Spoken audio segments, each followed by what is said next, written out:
and welcome to Youthquake Theater's production of The Merchant of Venice. Just a few quick things before we begin. Please turn off all cell phones and any other devices that might make noise during the show.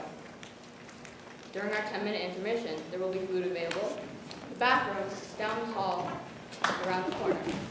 Thank you. Enjoy the show.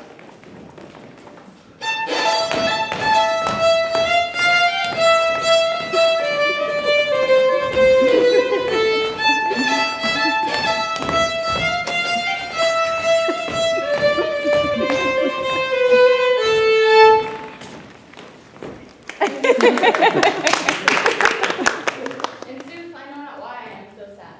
It wearies me. You say it wearies you. Yet, how I caught it, found it, or came by it, what stuff 'tis made of, whereof it is born, I am to learn. And such a want-wit sadness makes of me, that I have much ado to know myself. Your mind is tossing on the ocean. There were your argosies with portly sail, like signors and rich burghers on the flood. Or as it were the pageants of the sea, do overpeer the petty traffickers that curtsy to them, do them reverence as they fly by with their woven wings. Believe me, sir, had I such venture forth, the better part of my affections would be with my hopes abroad. I should still be plucking the grass to know where sits the wind, peering in maps for ports and piers and roads, and every object that might make me fear misfortune to my ventures, out of doubt would make me sad. My wind coon, my rock would blow into an ague when I thought what harm a wind too great at sea might do. But tell me, I know, Antonio is sad to think upon his merchandise. Believe me, no. I thank my fortune for it. My ventures are not in one bottom trusted, nor to one place, nor is my whole estate upon the fortune of this present year. Therefore, my merchandise makes me not sad. What, then you are in love? Fie. Not in love neither? Then let us say you are sad, for you are not merry, and 'twas easy for you to laugh and leap and say you are merry, for you are not sad. Now by two-headed Janus, nature hath framed strange fellows in her time, some that evermore peep through their eyes and laugh like parrots at a bagpiper, and others of such vinegar aspect that they'll not show their teeth and way a smile, though Nestor swear the jest be laughable. But here comes Solanio, and those noble princes, Gratiano and Lorenzo. Very well, leave you never said anything. I would have stayed till I had made you marry if worthier friends had not come. Your worth is very dear in my regard. I take it your own business calls upon you, and you embrace the occasion to depart. My lord Bassanio, since you found Antonio, we too will leave you. But attendant, I pray you, have a mind where you must. I will not fail you. You look not well, Signor Antonio. You have too much respect upon the world. They lose it that do buy it with much care. Believe me, you are marvelously changed. I hold the world but as the world, Gratiano, a stage where every man must play a part, and mine a sad one. What? Let me play the fool. With mirth and laughter, let old wrinkles come, and let my liver rather heat with wine than my heart cool with mortifying groans. Why should a man, whose blood is warm within, sit like his grandsire, cut in alabaster, sleep when he wakes, and creep into the jaundice by being huge? I tell thee what, Antonio, I love thee, and it is my love that speaks. There are sort of men whose visages do cream and mantle like a standing pond, and do a willful stillness entertain, with purpose to be just an opinion of wisdom, gravity, profound conceit, as who should say, I am Sid Urkul, and when I ope my lips, let no dog bark. Oh, my Antonio, I do know of these that therefore only are reputed wise for saying nothing. When, I am very sure, if they should speak, would almost damn those ears which, hearing them, would call their brothers fools. I'll tell thee more of this another time, but fish not with this melancholy bait for this fool judgment, this opinion. Come, good Lorenzo. Fare ye well a while. I'll end my exhortation after. Well, we will leave you then till dinner time. I must be one of these same dumb wise men, for Gratiano never lets me speak. Well, keep me company but 2 years more. Thou shalt not know the sound of thine own tongue. Farewell. I will grow a talker for this year. Thanks and faith. for silence is only commendable, and in these tongues dry and made not commendable. Is that anything now? Gratiano speaks an infinite deal of nothing, more than any man in all Venice. His reasons are as 2 grains of wheat hid in 2 bushels of chaff. You shall search all day ere you find them, and when you have them, they are not worth the search. Well, what lady is the same to whom you swore a secret pilgrimage that you today promised to tell me of?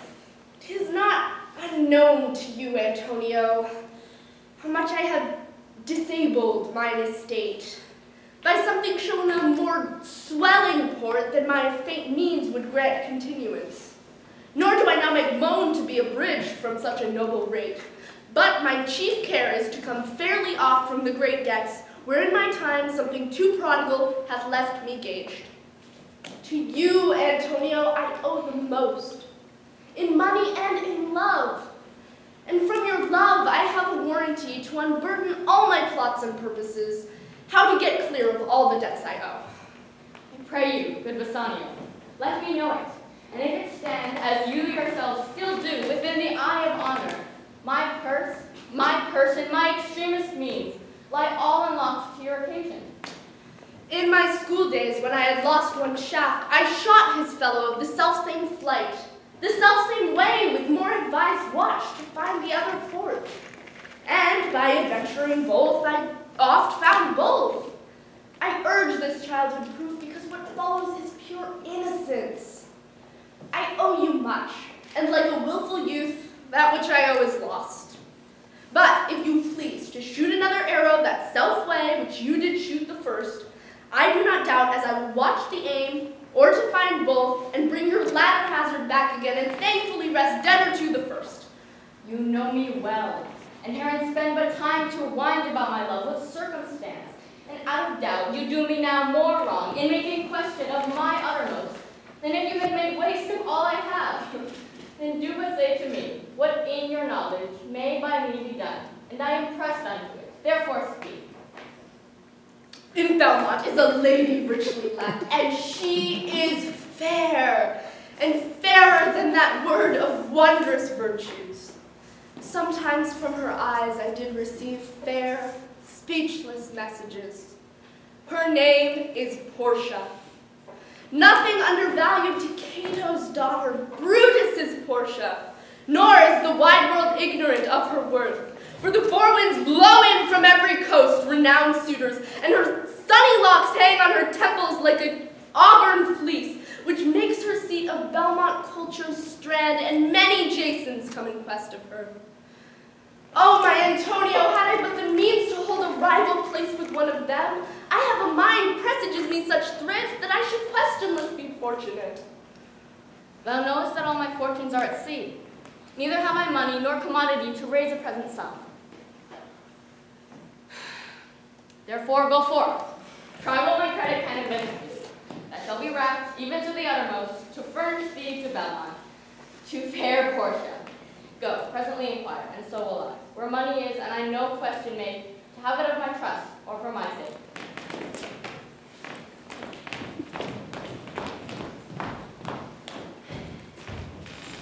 By my troth, Nerissa, my little body is a-weary of this great world. You would be, sweet madam, if your miseries were in the same abundance as your good fortunes are. And yet, for aught I see, they are as sick that surfeit with too much, as they that starve with nothing. It is no mean happiness, therefore, to be seated in the mean. Superfluity comes sooner by like hairs, but competency lives longer. Good sentences, and well pronounced. They would be better if well followed. If to do were as easy as to know what were good to do, chapels have been churches, and poor men's cottages princes' palaces. It is a good divine that follows his own instructions. I could easier teach 20 what were good to be done than to be one of the 20 to follow mine own teaching. But this reasoning is not in the fashion to choose me a husband. I mean the word choose. I may neither choose who I would, nor refuse who I dislike. So is the will of a living daughter curbed by the will of a dead father. Is it not hard, Nerissa, that I may neither choose one nor refuse none? Your father was ever virtuous, and holy men at their death with good inspirations. Therefore the lottery he hath devised in these 3 chests of gold, silver, and lead, whereof who chooses his meaning chooses you, will, no doubt, never be chosen by any rightly, but one who shall rightly love. But what warmth is there in your affection towards any of these princely suitors that are already come? I pray thee, overname them, and as thou namest them, I will describe them, and, according to my description, level at my affection. First, there is the Neapolitan prince. Aye, that's a colt indeed, for he does nothing but talk of his horse, and he makes it a great appropriation to his own good parts that he can shoe him himself. Then, there is the Count Palatine. He doth nothing but frown, as who should say, if you will not have me, choose. He hears merry tales and smiles not. I am much afeard he will prove the weeping philosopher when he grows old, being so full of unmannerly sadness in his youth. I'd rather be married to a death's head with a bone in his mouth than to either of these. God defend me from these 2. How say you by the French lord, Monsieur Le Bon? God made him, and therefore let him pass for a man. In truth, I know it is a sin to be a mocker, but he hath a horse better than the Neapolitans, a better bad habit of frowning than the Count Palatine. He is every man in no man. If a throstle sing, he falls straight to a capering. He will fence with his own shadow. If I should marry him, I should marry 20 husbands. If he despise me, I would forgive him, for if he loved me to madness, I should never requite him. How like you the young German, the Duke of Saxony's nephew? Very vilely in the morning when he is sober, and most vilely in the afternoon when he is drunk. When he's best, he's a little worse than a man, and when he is worst, he's a little better than a beast. And the worst fall that ever fell, I hope I shall make shift to go without him. If he should offer to choose, and choose the right casket, you should refuse to perform your father's will, if you should refuse to accept him. Therefore, for fear of the worst, I pray thee, set a deep glass of Rhenish wine on the contrary casket. For, if the devil be within, and that temptation without, I know he will choose it. Oh, I will do anything, Nerissa, ere I will be married to a sponge. You need not fear, lady, the having of any of these lords. They've acquainted me with their determinations, which is, indeed, to return to their home and to trouble you with no more suit, unless you may be won by some other sort than your father's imposition depending on the caskets. If I live to be as old as Sibylla, I will die as chaste as Diana, unless I be obtained by the manner of my father's will. I'm glad this parcel of yours is so reasonable, for there's not one among them that I dote on his very absence, and I wish them a fair departure. Do you not remember, lady, in your father's time, a Venetian, a scholar, and a soldier who came hither in company of the Marquis of Montferrat? Yes, yes, it was Bassanio, as I think he was so called. True, madam. He of all the men that ever my foolish eyes looked upon was the best, deserving a fair lady. I remember him well, and I remember him worthy of thy praise. How now, what news? The 4 strangers seek for you, madame, to take their leave.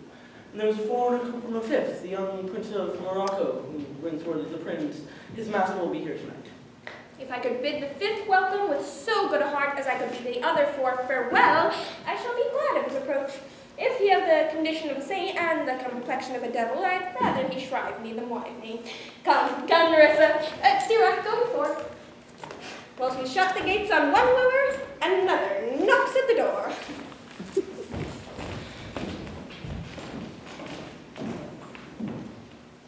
3,000 ducats. Well, I serve for 3 months. 3 months. Well, For the which, as I told you, Antonio shall be bound. Antonio shall be bound. Well, May you stead me? Will you pleasure me? Shall I know your answer? 3,000 ducats for 3 months and Antonio bound? Your answer to that? Antonio is a good man. Have you heard any imputation to the contrary? No. No.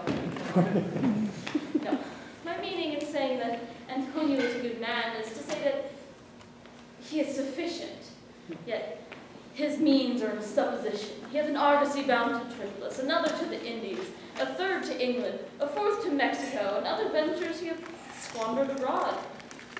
But ships are but boards, sailors are but men. There be land rats and water rats, water thieves and land thieves. Pirates. He is, notwithstanding, sufficient. 3,000 ducats, I think I may take this bond. Be assured you may. I will be assured I may if I may be assured. May I speak with Antonio? If it please you to dine with us. Yes, to smell pork, to eat that which your prophet the Nazarite hath conjured the devil into. I will walk with you, talk with you, buy with you, sell with you, but I will not eat with you, drink with you, or pray with you. But I pray, who is it that comes here? This is Signor Antonio. How like a fawning publican he looks. I hate him for he is a Christian. That he lends out money gratis and keeps the right of usance down here with us in Venice.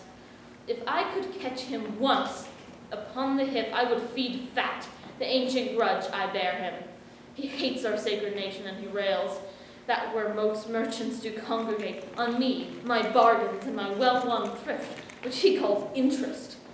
Cursed be my tribe if I ever forgive him. Shylock, do you hear? I am debating of my present store, and by the near guess of my memory, I could not instantly raise up a gross of a full 3,000 ducats. Tubal, a wealthy Hebrew of my tribe, will furnish me. Rest ye fair, good Signor, your worship was the last man in our mouths. Shylock, although I neither lend nor borrow, by taking nor by giving of excess, yet, to supply the right wants of my friend, I will break a custom. Is he yet possessed of how much you would? Aye, 3,000 ducats. And for 3 months. I had forgot, you had told me so. 3 months. But I thought you said you neither lend nor borrow upon advantage. I do never use it. When Jacob grazed his uncle Laban's sheep, this Jacob from our holy Abram was, his mother, being wise, the third possessor, he was the third. And what of him? Did he take interest? No, not take interest, not as you would say. When Laban and himself were compromised, when all their inlings were streaked and pied, should fall was Jacob's ire, and the ewes, being rank, at the end of autumn, turned to rams.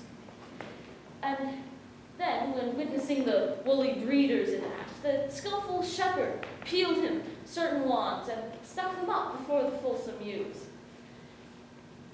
which, when conceiving, did in evening time fall party-colored lambs, and those were Jacob's. This was a way to thrive, and he was blessed, and thrift is a blessing, if men steal it not.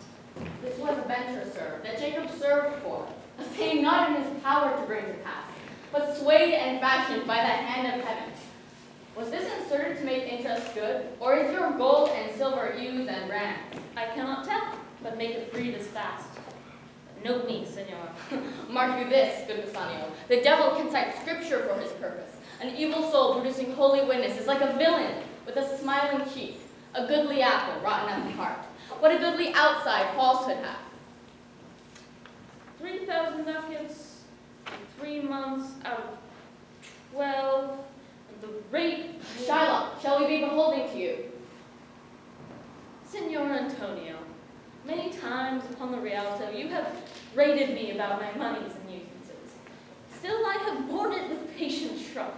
You call me misbeliever, cutthroat dog, and spit upon my Jewish gabardine.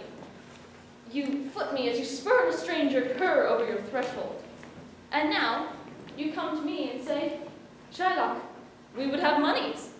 Shall I not say to you, had the dog money? Can a cur lend 3,000 ducats? Or shall I whisper in humbleness and bated breath, in a bondsman's key, Signor Antonio, you spit on me Wednesday last. You kicked me and called me dog, and for this I will lend you thus much moneys. I am as like to call thee so again, to spit on thee again, to spurn thee too. If thou wilt lend this money, lend it not as to thy friends. For when did friendship take a breed for barren metal of his friend? But lend it rather to thine enemies, who, if he break, thou mayest with better face exact the penalty. And look you, how you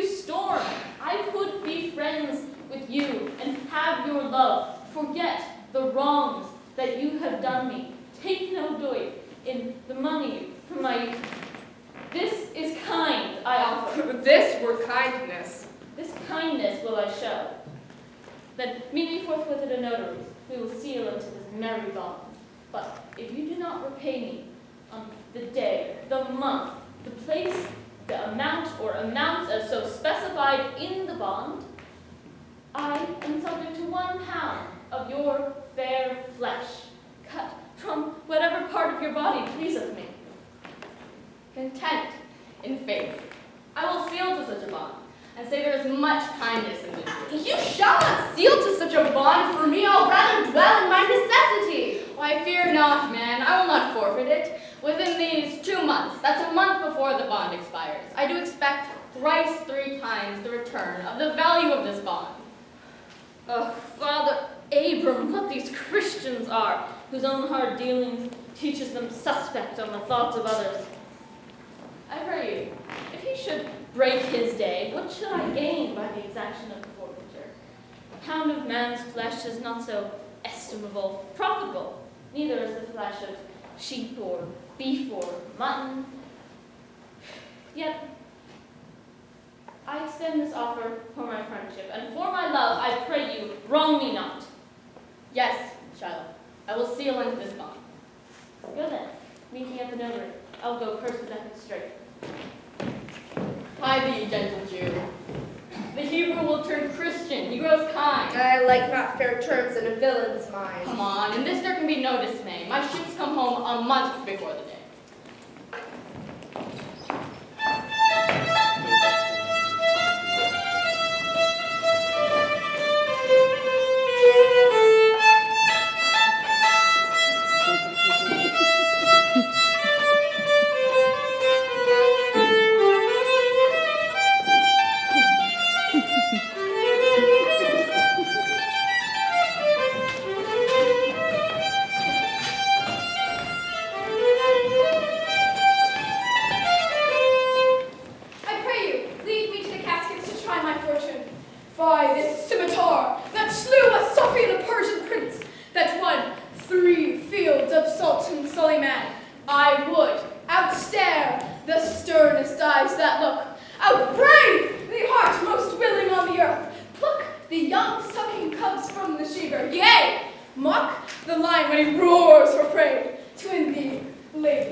My conscience will serve me to run from this, you, my master.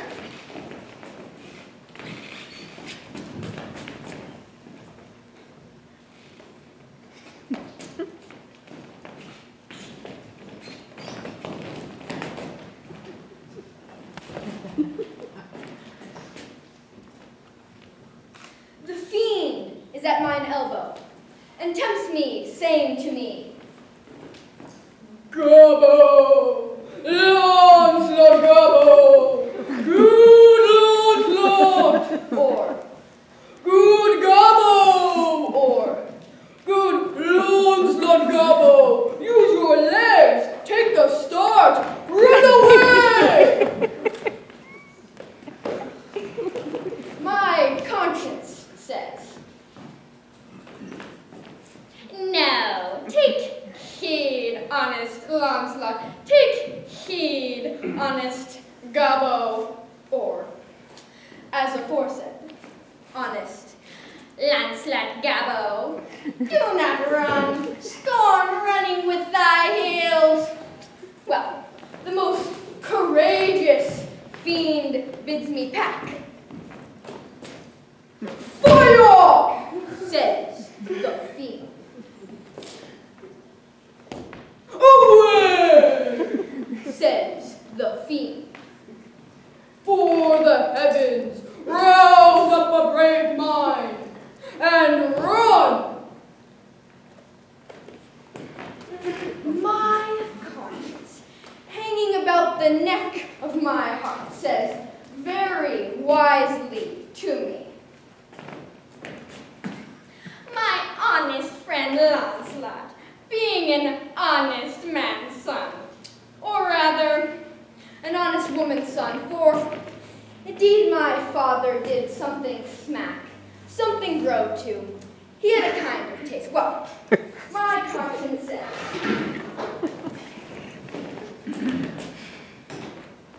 Launcelot, punch now.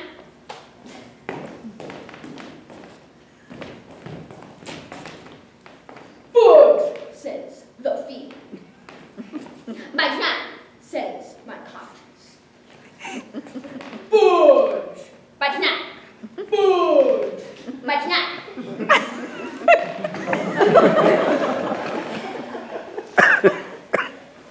Conscience, say I, you counsel well. Fiend, say I, you counsel well.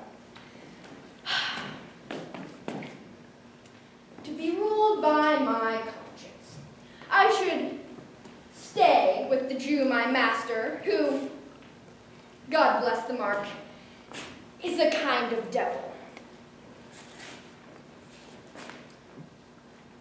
And to run away from the Jew, I should be ruled by the fiend, who, saving your reverence, is the devil himself.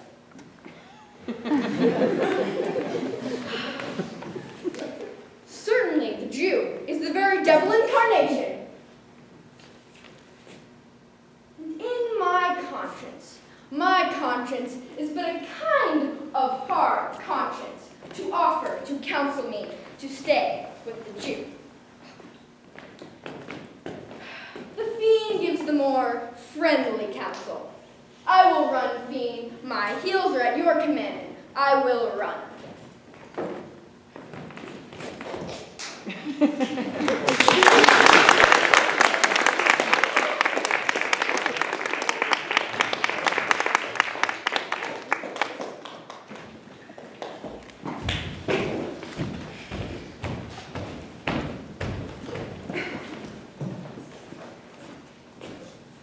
Master, young man, I pray you, which is the way to the master Judas? Oh, heavens! This is my true begotten father, who, being more than sand blind, high gravel blind, knows me not. I will try confusion. Master, young gentleman, I pray you, which is the way to the master Judas? Turn up on your right hand at the next turning, but at the next turning of all, on your left, marry. At the very next turning, turn of no hand, but down indirectly to the Jew's house. By God, some days will be a hard way to pick. Can you tell me whether one Launcelot dwell there, or no? Talk you of young Master Launcelot? Mark me now. Now I will raise the waters. Talk you of young Master Launcelot? No master, sir, but a poor man's son. His father, though I say it, is an honest, exceeding poor man, and God be thanked well to live. Well, let his father be what a will. We talk of young Master Launcelot. Your worship's friend in Launcelot, sir. But I pray you, ere go, old man, ere go, I beseech you. You talk of young Master Launcelot? Launcelot, if you please, your mastership. Ere go, Master Launcelot. Talk not of young Master Launcelot. He's a gentleman. But according to the fates and destinies and such odd sayings, the sisters three, and such branches of learning, is indeed deceased. Or, as you would say in plain terms, gone to heaven.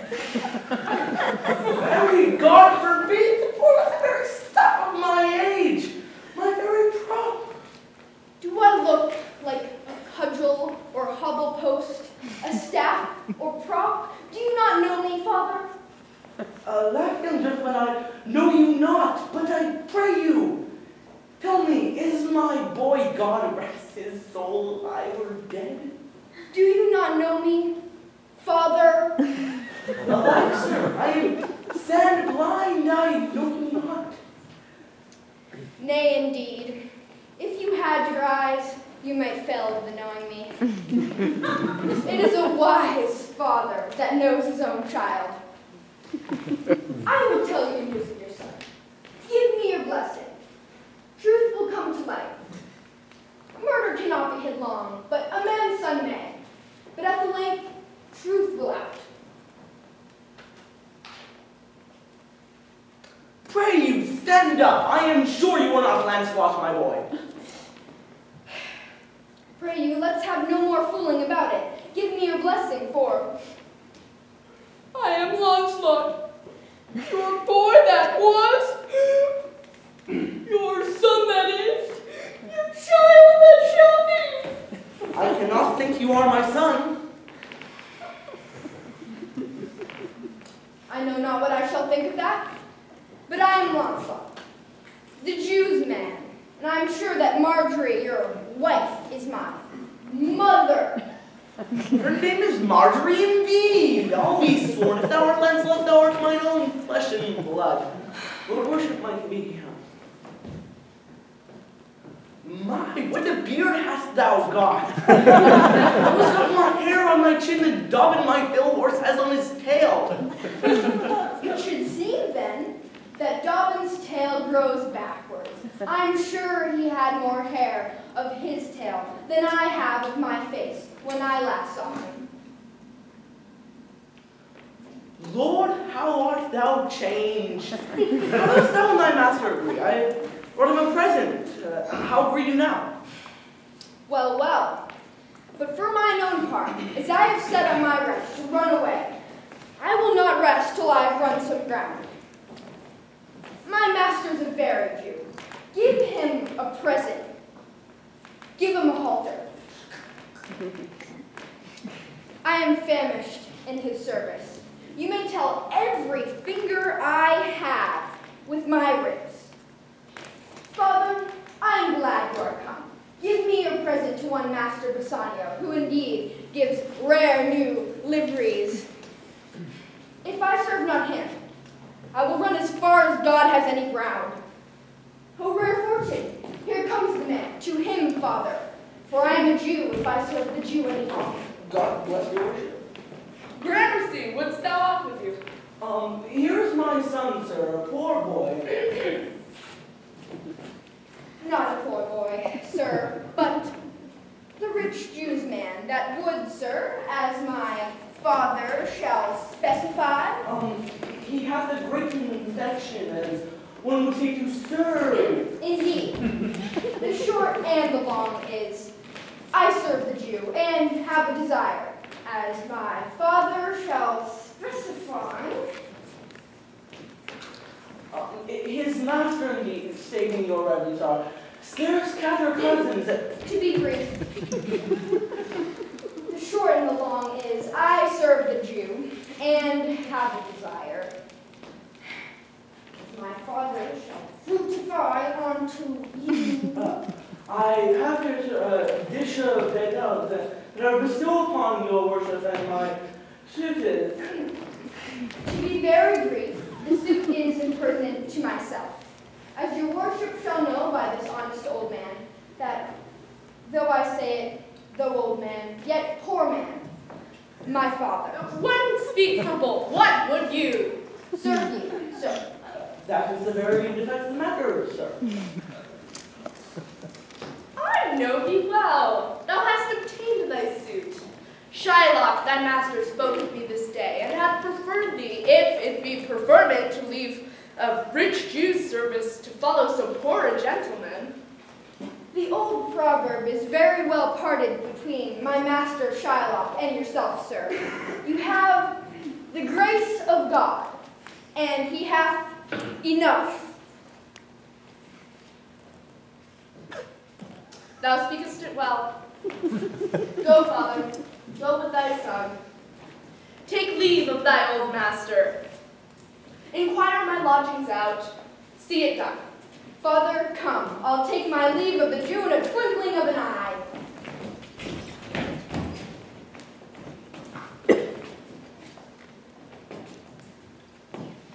Signor Bassanio, Gratiano! I have a suit to you. You have obtained it. You must not deny me. I must go with you to Belmont. Why, then you must. But hear thee, Gratiano, thou art too wild, too rude, too bold of voice.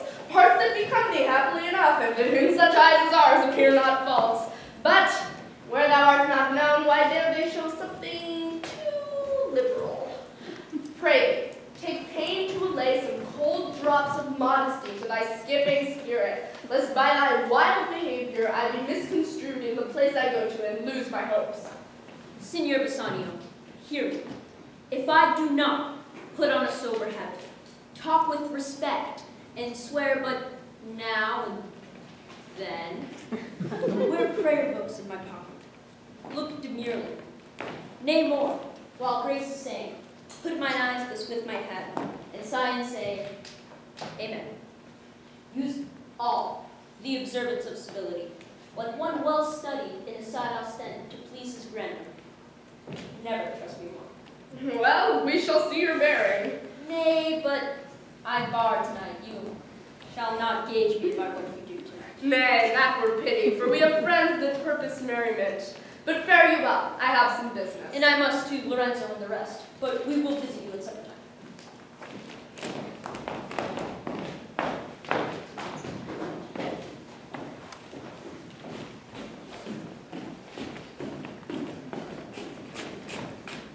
I'm sorry thou wilt leave my father so. Our house is hell, and thou, a merry devil, didst rob it of some taste of tediousness. But fare thee well, there is a devil for thee. And Launcelot. Soon at supper shalt thou see Lorenzo, who is thy new master's guest. Give him this letter. Do it secretly. And so farewell. I would not have my father see me and talk with thee. A Jew, tears exhibit my tongue. Most beautiful pagan, most sweet Jew. If a Christian did not play the knave and get thee, I am much deceived. But, a Jew, these foolish drops do something drown my manly spirit.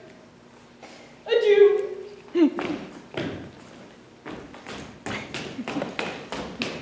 Farewell, good Launcelot. Alack, what heinous sin is it in me, to be ashamed to be my father's child. But though I am a daughter to his blood, I am not to his manners.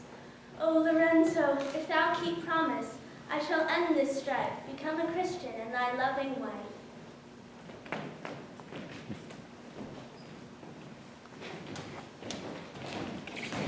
Nay, we will slip away, despite a semi-lodging, and return all in an hour. We have not made good preparation. We have not yet spoken of torchbearers. It is vile, unless it may be quickly ordered, and better in my mind not ordered. 'Tis now but 4 o'clock, with 2 hours to finish us. From Launcelot, the news. And it shall please you to break up this, it shall seem to signify. I know the hand, faith, 'tis a fair hand, and whiter than the paper it bid on is the fair hand that writ. Of news in paper. By your leave, sir. Whither goest thou? Marry, to bid my old master, the Jew, to sup tonight with my new master, the Christian. Hold here. Take this. Tell gentle Jessica I will not fail. Speak it private. Go, Jessica. Will you prepare me for this mass tonight? I have provided a torchbearer. Aye, Mary, I'll be gone about it straight. And so will I. Meet me and Gratiano at Gratiano's lodging some hour hence. 'Tis good to meet you. Was not that letter from fair Jessica? I must needs tell thee all. She hath directed how I will take her from her father's house, what gold and jewels she's furnished with, what page's suit she hath in readiness. Come, go with me. Looses as thou goest, fair Jessica shall be thy person.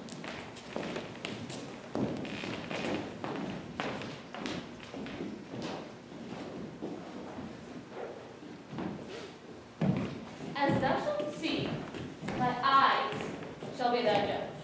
The difference between old Shylock and Bassanio. What? Jessica! Thou shalt not throw with eyes, as thou hast done with me. What? Jessica! You sleep and snore and rend apparel out. What? Jessica, I say! What? Jessica! Why dost thou call? I did not bid thee call. Your worship was wont to tell me that I could do nothing without bidding. Call you? What is your will? I am bid forth to supper, Jessica. Here are my keys. What? Wherefore should I go? I am not bid forth for love, no, rather to flatter me. And I'm not one to go, but yet I'll go and hate, to feed upon the prodigal Christian. There's some ill brewing towards my rest, for I did dream of money bags tonight. I beseech you, sir, go. My young master doth expect your reproach. So do I his. And they have conspired together. I will not say you shall see a mask, but if you do, then it was not for nothing that my nose fell a-bleeding on Black Monday last at 6 o'clock in the morning, falling out that year on Ash Wednesday was 4 year in the afternoon. What, other masks? Here you meet Jessica. Then were you not at your casements? When you hear the beating of the drum or the vile shrieking of the wry-necked fife, you thrust your face out onto the street and gaze upon the varnished faces of the Christians. Shut my house's ears. I mean, my casements. Do not let the sound of shallow foppery enter my sober house. Go, sir, go before me. Say it will come.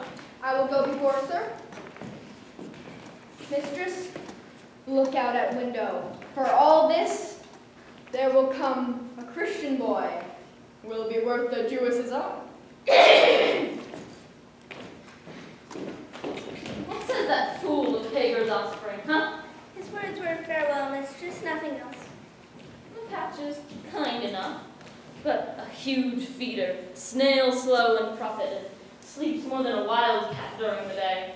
I shall go from his company to another who would have helped waste his borrowed purse. Jessica, perhaps I will return immediately, but do as I bid you, shut doors after you, and remember, fast find. Fast find. A proverb never stale in thrifty mind.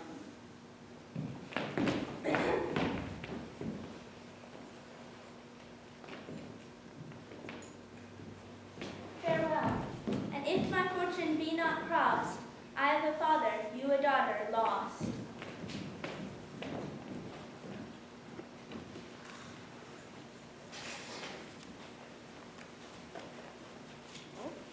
This is the penthouse under which Lorenzo desired us to make stand.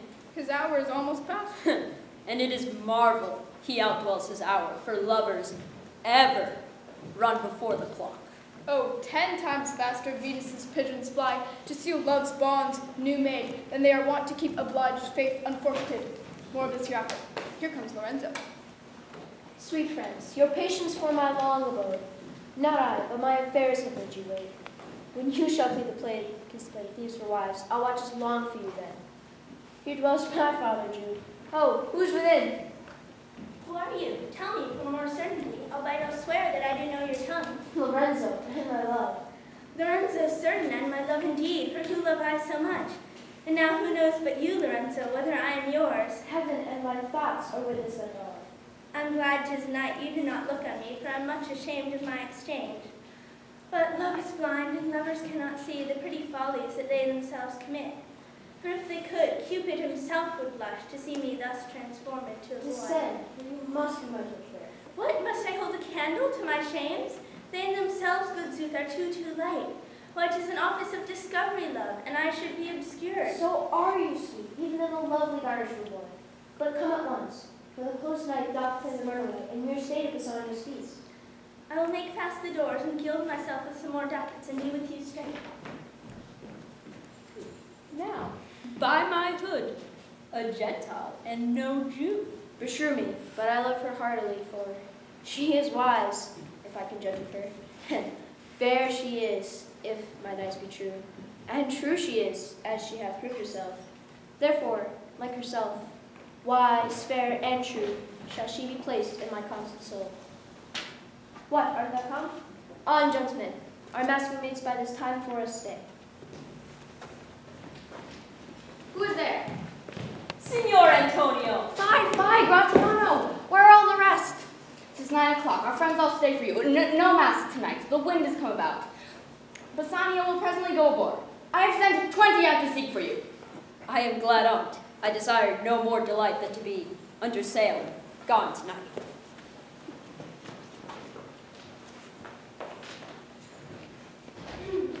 Quick, draw behind inside the curtains and discover the several caskets to this noble thing.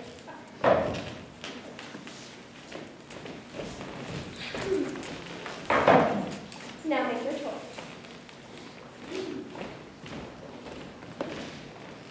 The first of gold, which this inscription bears, who chooseth me shall gain what many men desire.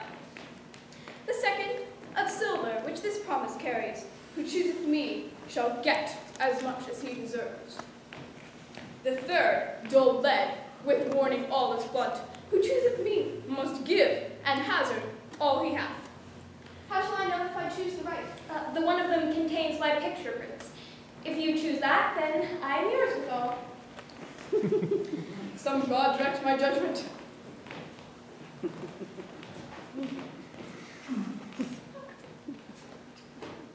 Let me see. I will survey the inscriptions back again. Who chooseth me must give and hazard all he hath. Must give for what? For lead? Hazard for lead? This casket threatens men that hazard all, doomed in hope of fair advantages. A golden mine stoops not to shows of dross, all that nor give nor hazard aught for lead. What says the silver with her virgin hue? Who chooseth me shall get as much as he deserves. As much as he deserves. Pause there, Morocco, and weigh thy value with an even hand. If thou beest rated by thy estimation, thou dost deserve enough, and yet enough may not extend so far as to the lady, and yet to be afeard of my deserving were but a weak disabling of myself. As much as I deserve, why, that's the lady. I do in birth deserve her, and in qualities of breeding, and in fortunes, but more than these, in love I do deserve her. But if I stray no further, but choose here, well, let's see what swore the same grave to gold. Who chooseth me shall gain what many men desire. Why, that's the lady.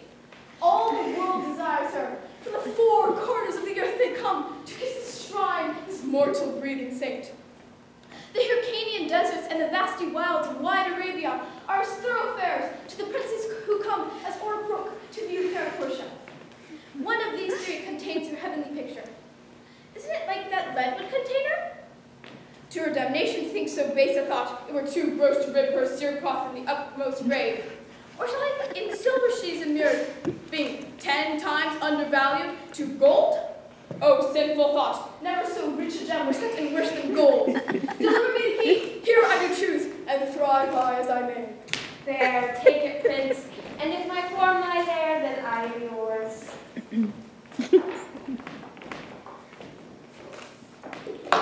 What have we here? A carried death, within whose open eye there is a written scroll. I'll read the writing. All that glistens is not gold. Often have you heard that told. Many a man his life hath sold, but my outside to behold. Gilded tombs do worse unfold. Had you been as wise as bold, young in limbs and judgment old, your answer had not been enscrolled. Fare you well, your suit is cold. Cold indeed and labor lost, Farewell, heat, and welcome frost. Portia, adieu. I have too grieved a heart to take a tedious leave. Thus losers part.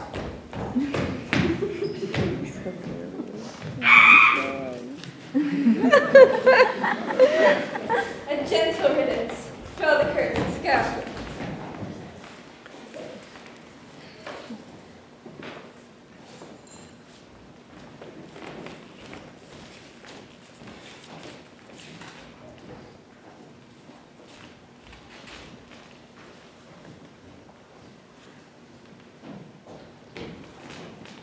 Why, man, I saw Bassanio under sail. With him is Gratiano gone along, but with them, I am sure, Lorenzo, if not.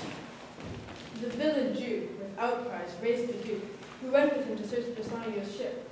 But he was too late. The ship had already set sail. But the Duke was given to understand that in a gondola were seen Lorenzo and his amorous Jessica. Besides, Antonio certified the Duke that they were not in Bassanio's ship. I never heard a passion so confused, so strange, outrageous, and so variable as the dog Jew did utter in the streets. My daughter! Oh, my ducats! Oh, my daughter! Blood of the Christian! Oh, my Christian ducats! Justice, the law, my ducats, and my daughter! A seal bag, 2 seal bags of ducats, of double ducats, stolen from me by my daughter! And jewels, 2 stones, 2 rich and precious stones, stolen by my daughter! Justice, find the girl, she hath the stones upon her, and the ducats! All the boys in Venice follow him, crying, oh, his stones! Oh, his daughter! Oh, his ducats! Antonio will keep you this day, or he shall pay for this. Mary, well remembered. I reasoned with a Frenchman yesterday, who told me that in the narrow seas that part the French from the English, there was found miscarried a vessel of our country, richly fraught.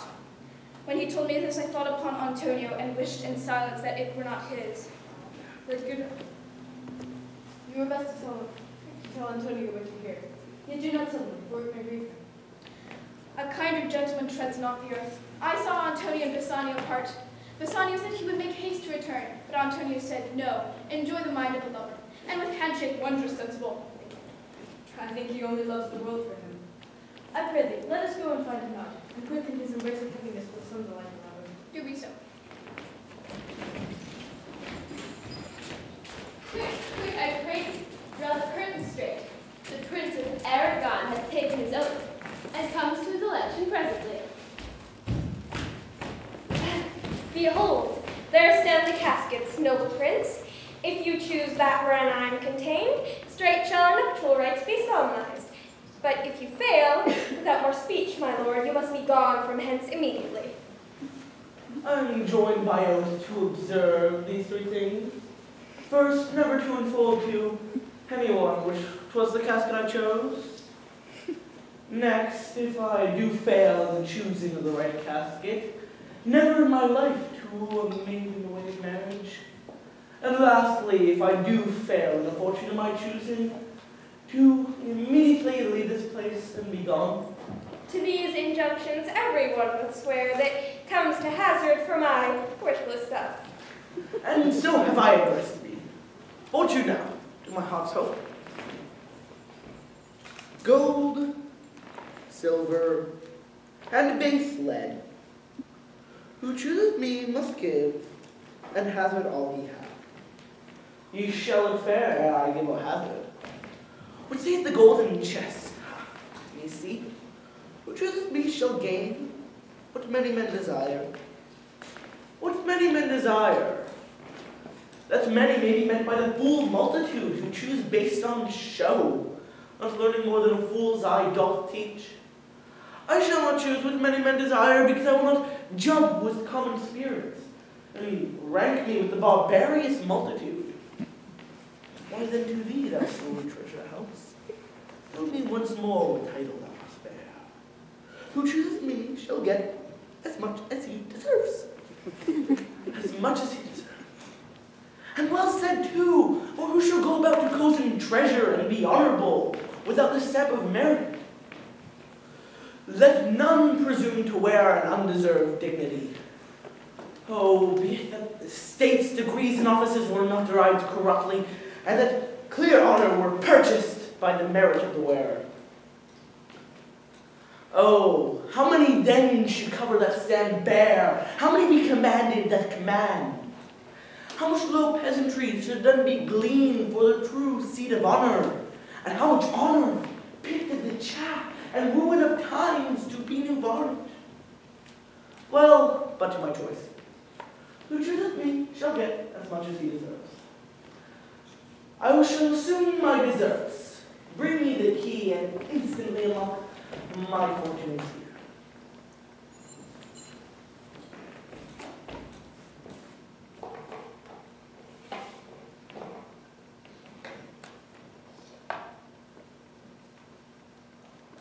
Too long a pause for that which you find there. What is this? A portrait of a blinking idiot dressed in me schedule? We'll read it. How much am liker than Portia? How much like my hopes and my desires? To offend and judge are distinct offices and of opposed natures. What is here? The fire 7 times tried this. 7 times tried the fire is, that did never choose amiss. Some there be that shadows kiss, such are but a shadow's bliss. There be fools alive, I wis, silver no air, and so is this. Take what life you will to bed, and will never be your head. So be gone, corpse dead. Still more the fool I shall appear by the time I linger here. With one fool's head I came to, and yet now I lose too. Sweet to do, I'll keep my patiently to bear on. Thus with the candle singe the moth. How these deliberate fools! When they do choose, they have the wisdom by their wit to lose. The ancient saying, there's no heresy, hanging, and whiling goes by destiny. Come, draw the curtain, Nerissa. Oh. Madame, there is a light at your gate, a young Venetian, one who comes to signify the approaching of his lord, from whom he bringeth sensible regrets, to which besides commands and courteous breath, gifts of rich value. Yet never have I seen so likely an ambassador of love. A day in April never came so sweet to show how costly summer was at hand, as this whisperer comes before his lord. No more, I pray thee. I'm half afeard thou wilt anon say he's some kin to thee, thou spent such high day wit in praising him. Come, come, Nerissa, for I long to see quick Cupid's post that comes so mannerly. Bassanio, Lord love, if thy will it be.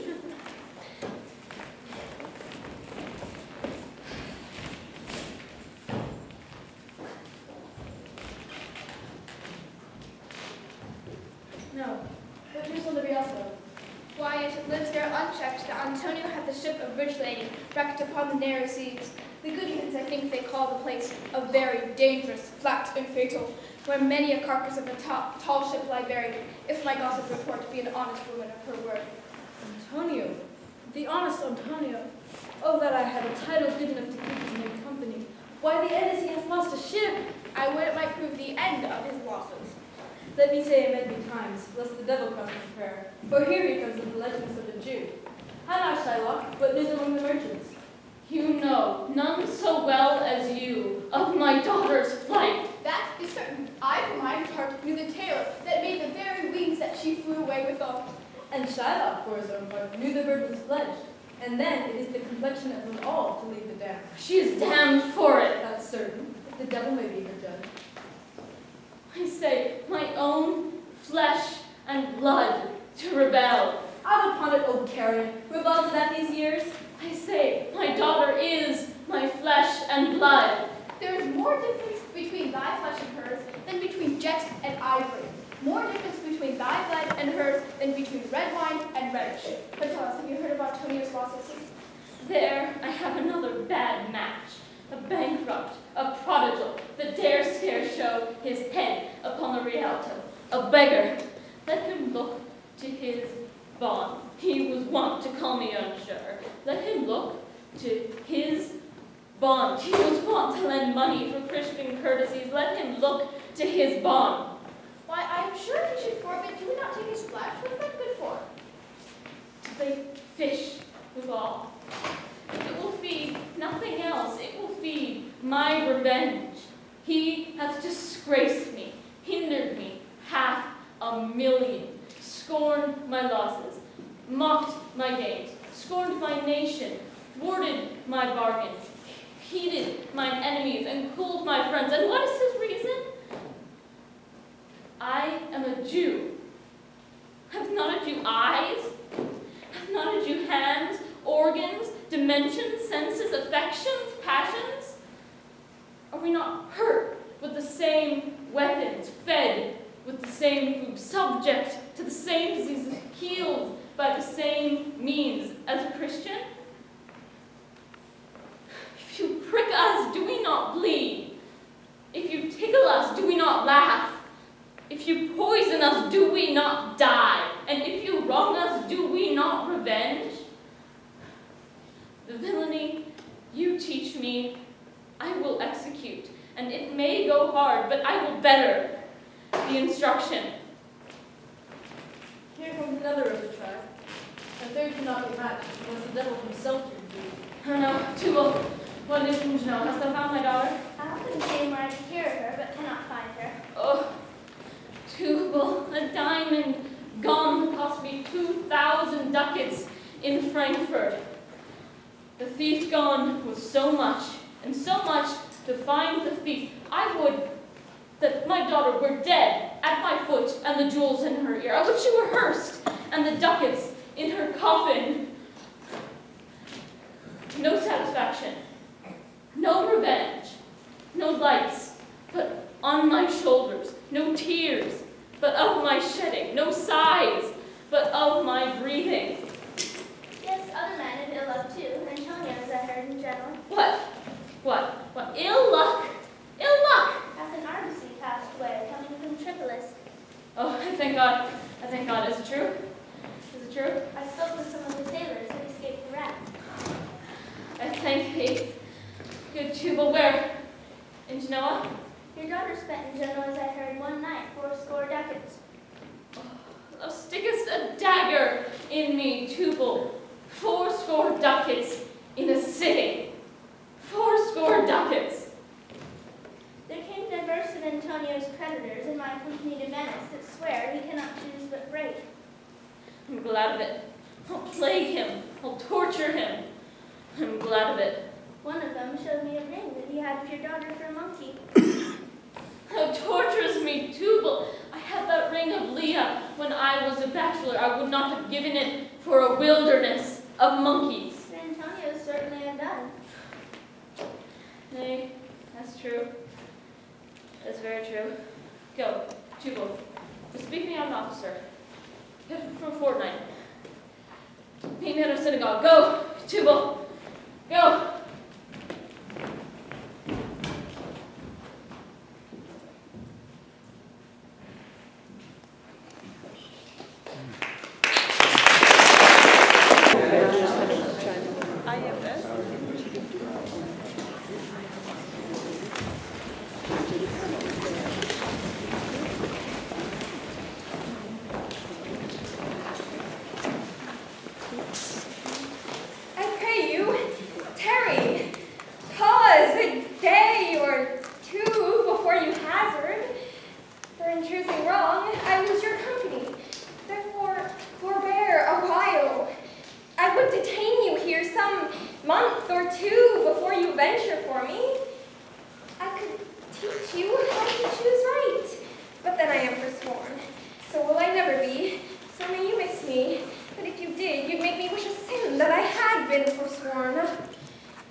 draw out in length to stay you from election.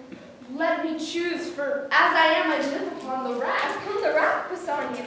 Then confess what treason there is mingled with your love. None but that ugly treason of mistrust, which makes me fear the enjoying of my love. There may as well be amity and life between snow and fire as treason at my love. Aye, but I fear you speak upon the rack when men enforced to do speak anything. Promise me life, and I'll confess the truth. Well then, confess and live. Confess and love had been the very sum of my confession. O happy torment wherein my torturer doth teach me answers for deliverance. But let me to my fortune and the caskets. Away then. I am locked in one of them. If you do love me, you will find me out. Nerissa and the rest stand all aloof. Let music sound while he doth make his choice. Then, if he lose, he makes a swan-like end, fading in music. That the comparison may stand more proper, mine, I shall be the stream and watery deathbed for him. He may win. And what is music then? Then music is even as the flourish when true subjects bow to the new crowned monarch. Such it is as are those dulcet sounds that creep into the dreaming bridegroom's ear and summon him to marriage. Now he goes, with no less presence, but with much more love than young Alcides, when he did redeem the virgin tribute paid by Helen and Troy to the sea monster. I stand for sacrifice. The rest aloof are the Dardanian wives with bleared visages come forth to view the issue of the exploit. Go, Hercules, live thou, I live. With much more dismay, I view the fight than thou that makes the fray.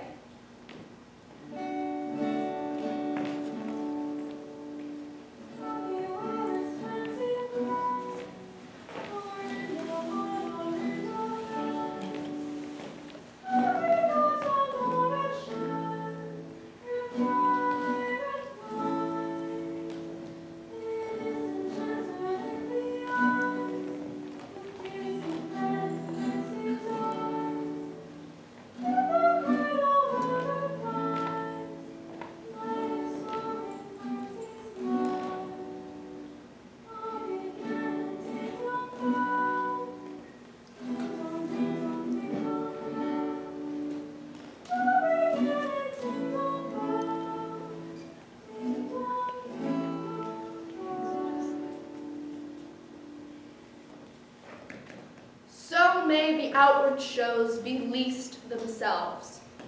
The world is still deceived with ornament. In law, what plea, so tainted and corrupt, but being seasoned with a gracious voice obscures the show of evil? In religion, what damned error, but some sober brow will bless it and approve it with a text, hiding the grossness from fair ornament. There is no vice so simple, but assumes some mark of virtue on his outward parts.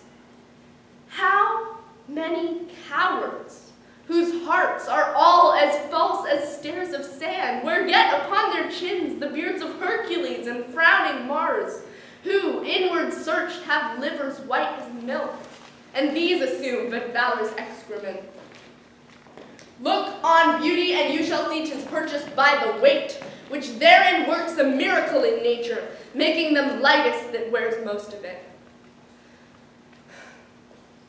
So are those crisp, snaky, chestnut locks, which make such wanton gambols with the wind, upon supposed fairness, often known to be the dowry of a second head, the skull that bred them in the sepulchre. Thus ornament is but the guiled shore to a most dangerous sea, the beauteous scarf veiling an Indian beauty, in a word, the seeming truth which cunning times put on to entrap the wisest. Therefore, thou gaudy gold, heart food for Midas, I will none of thee, nor none of thee, thou pale and common drudge, but thou meager lead, which rather threatenest than dost promise aught. Thy paleness moves me more than eloquence. here choose I. Joy be the consequence.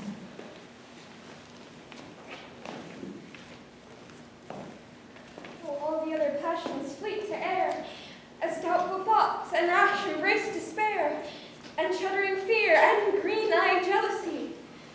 O love, be moderate, allay thy ecstasy, in measure in thy joy, scant this excess.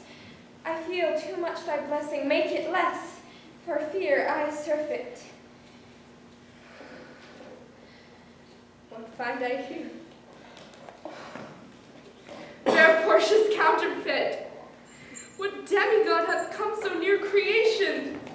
Move these eyes? Or whether riding on the balls of mine seem they in motion? Here are severed lips, parted with sugar breath. So sweet a bar should sunder such sweet friends. Here in her hairs the painter placed the spider, and hath woven a golden mesh to entrap the hearts of men faster than gnats in cobwebs. But her eyes, how could he see to do them? Methinks having made one, it should have power to steal both his, leaving itself unfurnished. Yet look how far the substance of my praise doth wrong this shadow in underprizing it. So far the shadow doth live behind the substance. Here is the scroll, the continent and summary of my fortune. You that choose not by the view, chance is fair, and choose as true. Since this fortune falls to you, be content and seek no new. If you be well pleased with this, and hold your fortune for your bliss, turn to where your lady is, and claim her with a loving kiss. A gentle scroll. Fair lady, by your leave, I come by note to give and to receive. You see me, Lord Bassanio, where I stand, such as I am. But for myself, I would not be ambitious in my wish to wish myself much better. Yet for you, I would be troubled 20 times myself, 1,000 times more fair, 10,000 times more rich, that only to stand high in your account I might, in graces, virtues, beauties, livings, friends, exceed account. But the full sum of me is sum of something which, to term in gross, is an unlessoned girl, unschooled, unpracticed.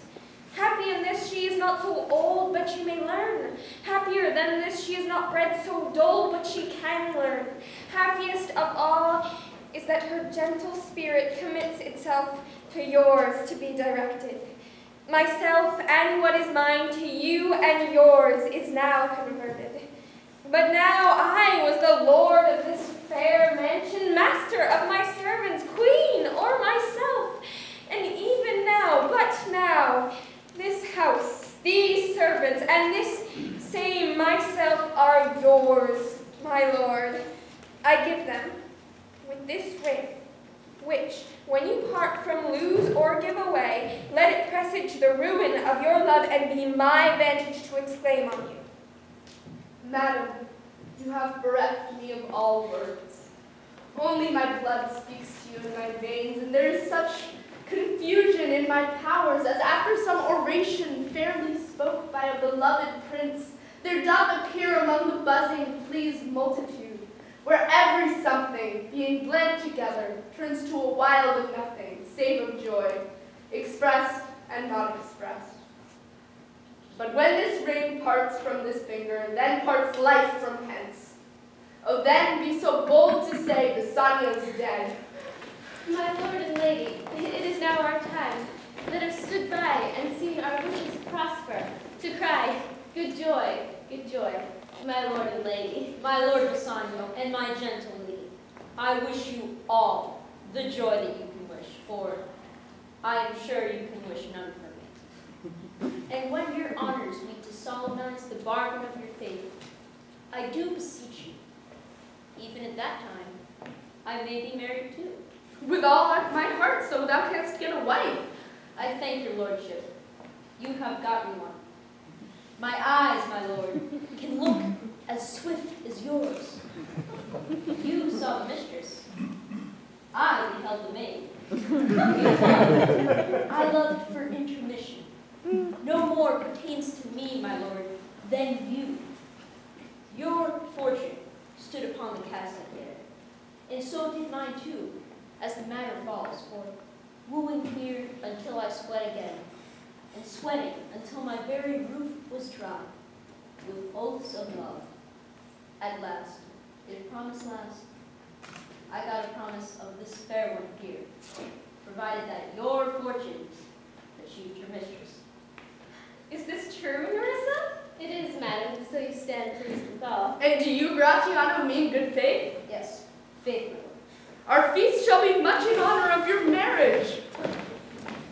But who comes here? Lorenzo and his infidel? What? And my old Venetian friend Salerio? Lorenzo and Salerio, welcome hither. If that the youth of my new entrance here hath power to bid you welcome. By your leave, I bid my very friends and countrymen, sweet Portia, welcome. So do I, my lord. They are entirely welcome. I thank your pardon, my lord, for my purpose was not to have seen you here, but by meeting with Salerio on the way, he did entreat me, past all saying nay, to come with him along. I did, my lord, and I have reason for it. Senor Antonio can message you. Ere I open this letter, I pray you, tell me how my good friend doth. Not sick, unless it be in mind, nor well, unless it be in mind. His letter will tell you of his estate.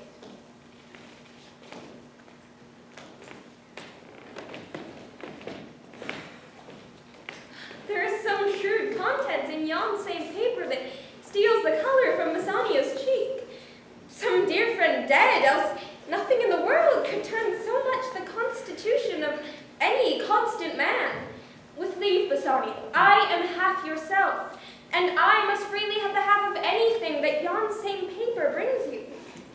Sweet Portia, here are a few of the unpleasantest words that ever blotted paper. Gentle lady, when I did first impart my love to you, I freely told you all the wealth I had ran in my veins. I was a gentleman, and then I told you true. But, dear lady, rating myself at nothing, you shall soon see how much I was a braggart. When I told you I was nothing, I should then have told you my state was worse than nothing. For I have engaged myself to a dear friend, engaged my friend to his mere enemy, to feed my means. Here is a letter, lady. The paper is the body of my friend, and every word in it a gaping wound issuing lifeblood. But is it true, Salerio? Have all his ventures failed? What, not one hint? From Tripolis, from Mexico to England, from Lisbon, Barbary, and India, and not one vessel escaped the dreadful touch of merchant marring rocks? Not one, my lord. Besides, it should appear that if he had the present money to discharge the Jew, he would not take it. I do not know a worse creature. When I was with him, I have heard him swear to Tubal and Dickson, his countrymen, that he would rather have Antonio's flesh than 20 times the value of the sum that he did owe him. And I know, my lord, that if law, authority, and power deny not, it will go hard with poor Antonio. Is it your dear friend who is thus in trouble? The dearest friend to me, the kindest man than any that draws breath in Italy. What sum owes he the Jew? For me, 3,000 ducats. What? No more? Pay him 6,000 and deface the bond.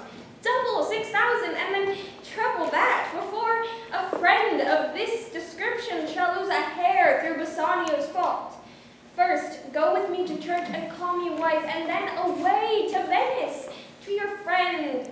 For never shall you lie by Portia's side with an unquiet soul. You shall have gold to pay this petty debt 20 times over. And when it is paid, bring your true friend along. My maid Nerissa and myself meantime will live as maids and widows. Come, away, for you shall hence upon your wedding day. Since I have your good leave to go away, I will make haste. But till I come again, no bed shall ever be guilty of my stay. No rest the interposer twixt us twain.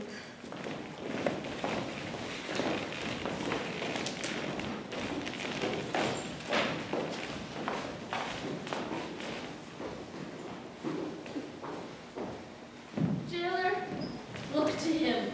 Tell me not of mercy. This is the fool that lends out money. Gratis, jailer, look to him. Hear me next, good Shylock.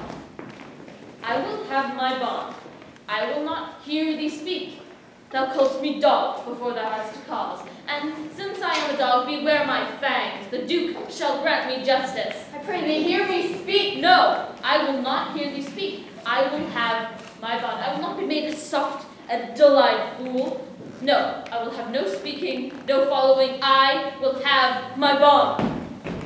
It is the most impenetrable cur that ever entered man. Let him alone. I will follow him no more with bootless prayers. He seeks my life. His reason well I know. I oft deliver from his forfeitures, many that have at times made moan to me. Therefore, he hates me. I'm sure the Duke will never grant this forfeiture to hold. The Duke cannot deny the course of law, for the commodity that strangers have with us in Venice, if it be denied, will much impeach the justice of the state, since that the trade and profit of the city consisteth of all nations. Therefore go. These griefs and losses have so baited me that I shall hardly spare a pound of flesh tomorrow to my bloody creditor. Well, jailer, on. Pray God Bassanio come to see me pay his debt. And then I turn on.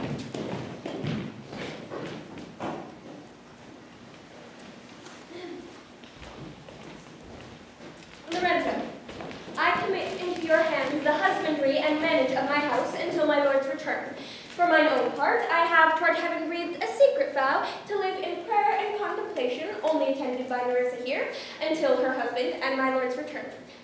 There is a monastery 2 miles off, and there will we abide. I pray you not to deny this imposition, the which my love and some necessity now lays upon you. Madam, with all my heart, I shall be with all fair commands. Very pleasant, happy hours attend on you. I wish your ladyship all hearts content. I thank you for your wish, and am well pleased to wish it back on you. Fare you well, Jessica.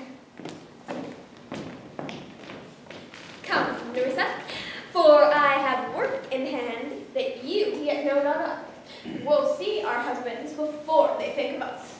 Shall they see us?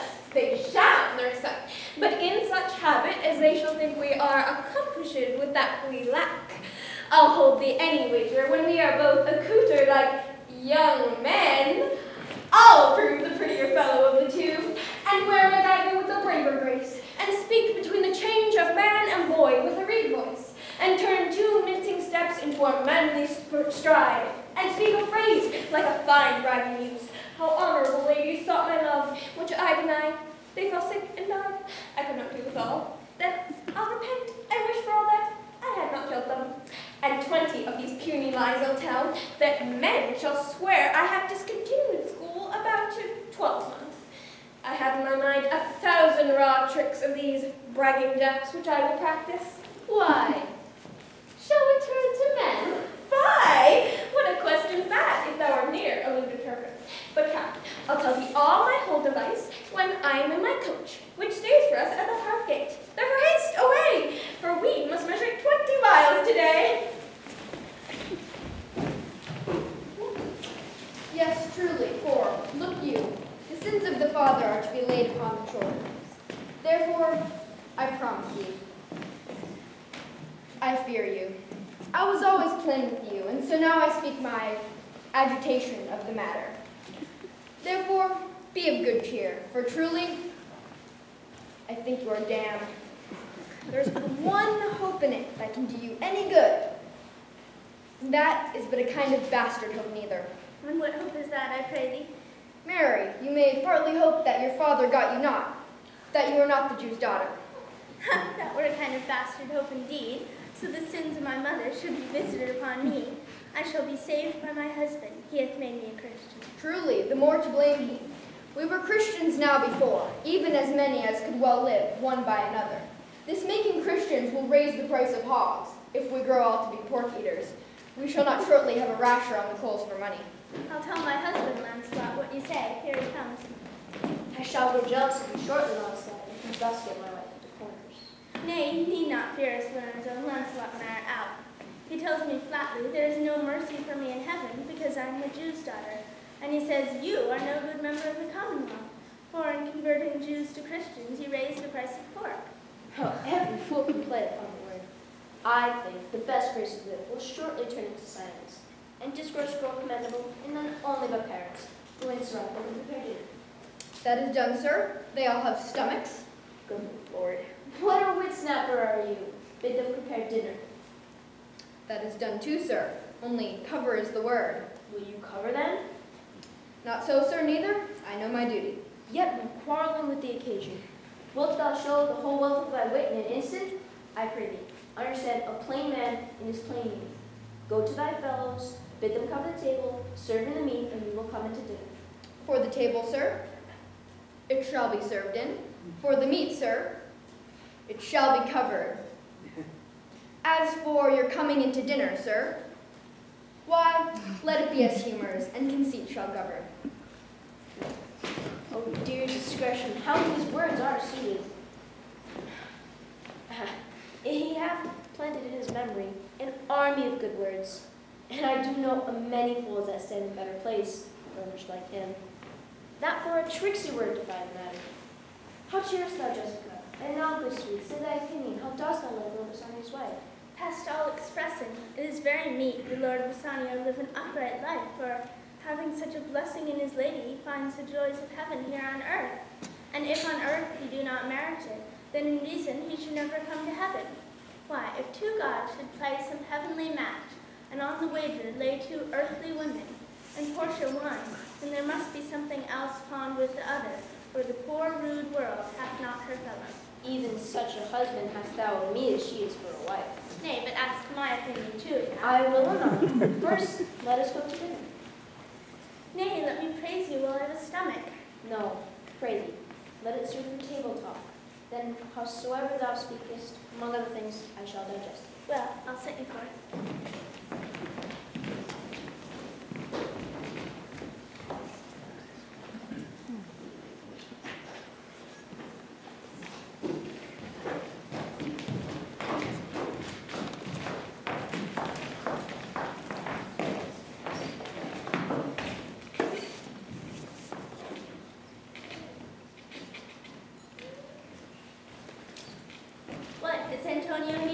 Ready, so please your grace. I'm sorry for thee. Thou art come to answer a stony adversary, an inhuman wretch, incapable of pity, void and empty from any dram of mercy. Go on and call the Jew into the court. He is ready to go. Shylock, the world thinks, and I think so too, that thou but leadest this fashion of thy malice to the last hour of act. And then 'tis thought thou'lt show thy mercy and remorse more strange than is thy strange apparent cruelty. And where thou now exacts the penalty, which is a pound of this poor merchant's flesh, thou wilt not only loose the forfeiture, but, touched with human gentleness and love, forgive the moiety of the principal, glancing an eye of pity on his losses that have of late so huddled on his back. And now to press a royal merchant down, and pluck commiseration of his state from brassy bosoms and rough hearts of flint, from stubborn Turks and Tartars, never trained to offices of tender courtesy. We all expect a gentle answer, Jew. I have possessed your grace of what I purpose, and by our holy Sabbath I have sworn to have the due and forfeit of my bond. If you deny me this, let the danger light upon your charter and your city's freedom. You wonder why I'd rather have a weight of carrion flesh than to receive 3,000 ducats. I'll not answer that, but say it is my humor. What, are you answered? As if my house be troubled with a rat, and I be pleased to give 10,000 ducats to have it banged. What, are you answered yet? Some men there love not a gaping pig, others a harmless, necessary cat, and some when the bagpipe sings and the nose cannot contain their urine, for affection, mistress of passion, sways it to the mood. There is no reason why he cannot abide that gaping pig, why he a harmless, necessary cat, why he a woolen bagpipe. So I can give no reason, nor will I not, more than a lodged hate and certain loathing I bear Antonio, that I follow thus a losing suit against him. What, are you answered? This is no answer, thou unfeeling man, to excuse the current of thy cruelty. I am not bound to please thee with my answers. Do all men kill the things they do not love? Hates any man the thing he would not kill? I pray you, think you question with the Jew? Let me have my judgment, and the Jew his will. For thy 3,000 ducats here is 6. If every ducat in 6,000 ducats were in 6 parts, and every part a ducat, I would not draw them. I would have my bond. How shalt thou hope for mercy, rendering none? How shall I hope for judgment, doing no wrong? You have among you many a purchased slave, which like your asses and your dogs and mules, you use in abject and in slavish parts. What if I were to say to you, let them be free, marry them to your heirs, let their beds be made as soft as yours and their palates be seasoned with such viand? You'd say, the slaves are ours. And so I do say to you, to this bond that I bear Antonio, I stand here for law. Answer, shall I have it? Upon my power I may dismiss this court, unless Valerio, a learned doctor, whom I have sent for to determine this, come here today. My lord, your sits without a messenger with letters from the doctor to come from time. Bring us the letters, call the messenger. Good cheer, Antonio. What, man? Courage yet. The Jew shall have my flesh, blood, bones, and all, ere thou shalt lose for me one drop of blood. I am a tainted wether of the flock, meetest for death. The weakest kind of fruit drops earliest to the ground, and so let me. Thou cannot better be employed, Bassanio, than to live still and write mine epitaph. Came you from Padua, from Valerio? From both, my lord. Valerio greets your grace. Why dost thou whet thy knife so earnestly? To cut the forfeiture from that bankrupt there. Not on thy soul, but on thy soul, harsh Jew. Thou makest thy knife keen, but no metal can. No, not the hangman's axe bear half the keenness of thy sharp envy. Can no prayers pierce thee? No, none that thou hast wit enough to make. Oh, be thou damned, inexecrable dog, and for thy life let justice be accused.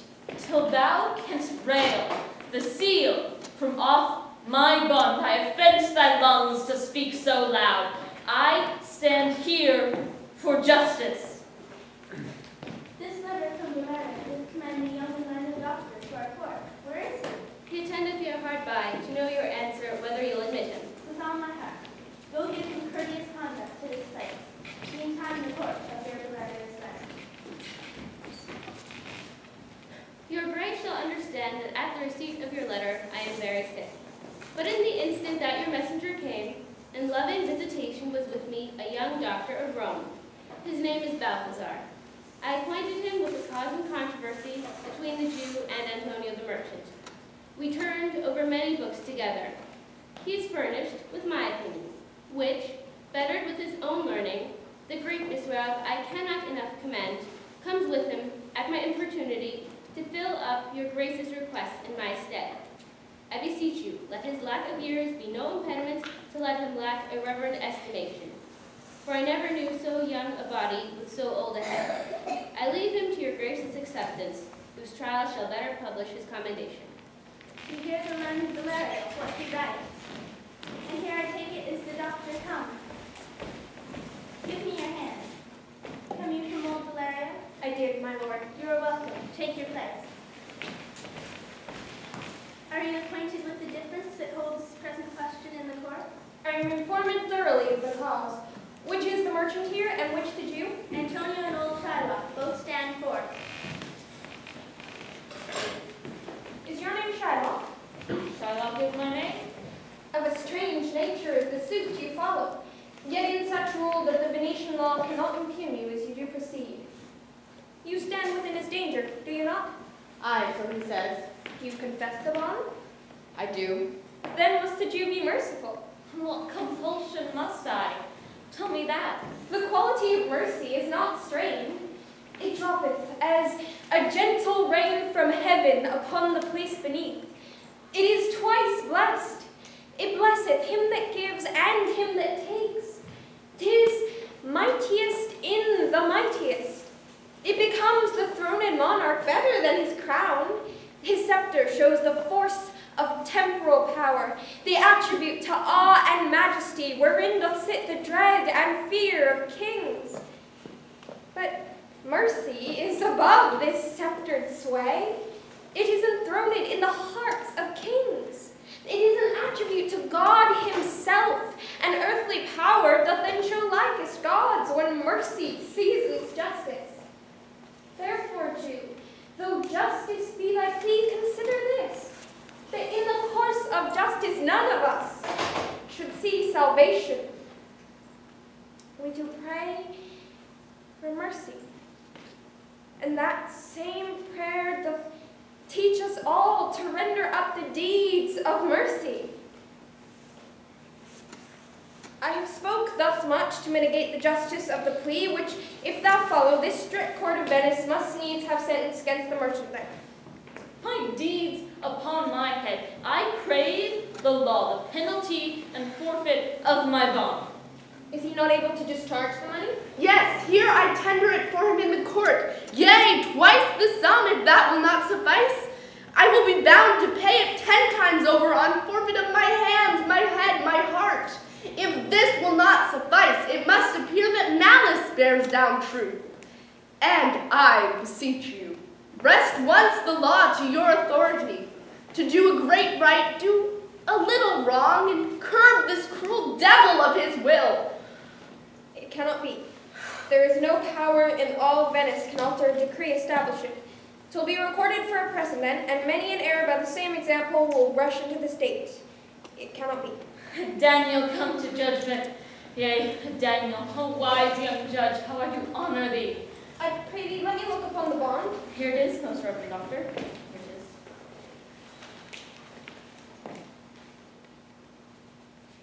Shylock, there's thrice thy money offered thee. An oath.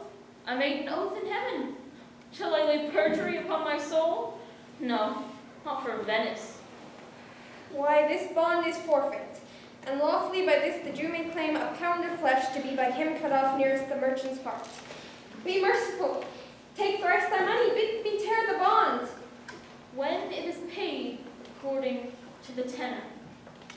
It doth appear that you are a worthy judge. You know the law, and your exposition has been most sound.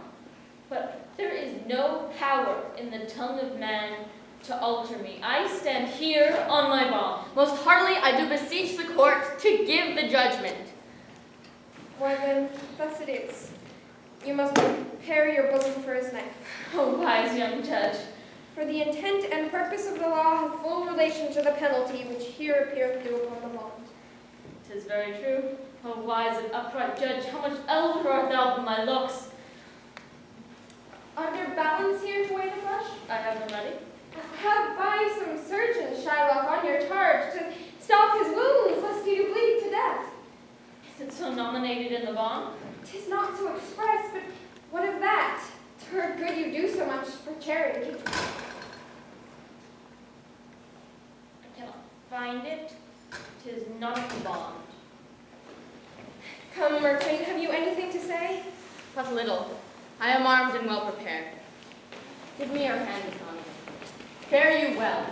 Grieve not that I am fallen to this for you, for herein fortune shows herself more kind than is her custom. It is still in her use to let a wretched man outlive his wealth, and view with hollowed eye and wrinkled brow an age of poverty, from which lingering penance of misery doth she cut me off. Commend me to your honorable wife. Speak me but fair in death. Tell her the process of Antonio's end, and when the tale is told, bid her be judge whether Bassanio had not once a love. Repent but you, that shall lose your friend, and he repents not that he pays your debt. For if the Jew do cut but deep enough, I will pay it presently, with all of my heart. Antonio, I am married to a wife, which is as dear to me as life itself, but life itself My wife and all the world are not with me esteemed above thy life. I would lose all. I sacrifice them all here to this devil to deliver you. Your wife would give you little thanks for that. If she were by to hear you make the offer. I have a wife whom I protest I love. I would she were in heaven, so she can entreat some power to change this currish Jew. 'Tis well you offered behind her back. The wish would make else an unquiet house. These be the Christian husbands. I have a daughter. Would any of the stock of barbarous have been her husband rather than a Christian? But we trifle time, I pray thee pursue sentence. A pound of this same merchant's flesh is thine. The court awards it, and the law doth give it. Most rightful judge.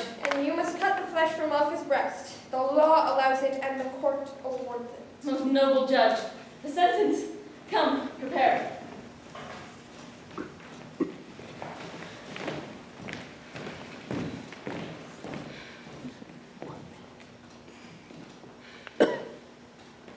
Terry! A little.